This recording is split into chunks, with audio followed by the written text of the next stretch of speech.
Nikianza na wale viongozi wa vijana ambao wamekuwa hapa, wametaja changamoto kadha wa kadha kama vile shida ya miandarati na kadhalika.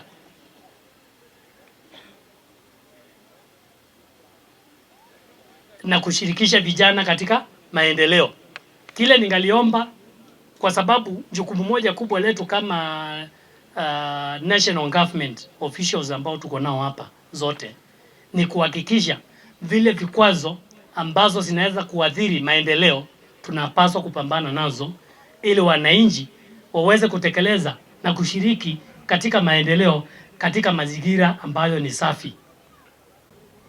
Tuweze kushirikiana katika kuendelea kutoa hizi vikwazo, kama madawa ambayo yanaathiri vijana, mnaelewa, kama ulevi wa pombe haramu, ulevi wa kupindukia ambao hautatuwezesha kushirikisha vijana katika yale yote rais amesema serikali yake inafikiria na kuwezesha vijana kupata maendeleo. Tuseme kwamba zote katika nchi hii, manake tunaangalia katika televisheni na tunaona tunazo zile sehemu zimeathirika zaidi ya zingine, kweli ama si kweli? Na ndizo zimepewa kipaumbele. Kwanza tumekuwa na 30 counties ambazo zilikuwa identified.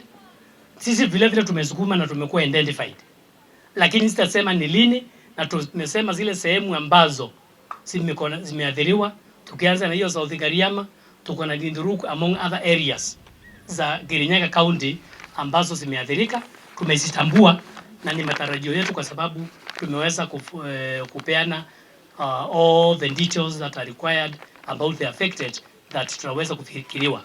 Lakini tukumbali kwamba tutakuwa na subira, kwa sababu tunajua kwamba kuna zile sehemu ambazo zimeathirika zaidi ya zingine, na ndizo zitapewa kipaumbele, na sisi vile vile tutaweza kukumbuka.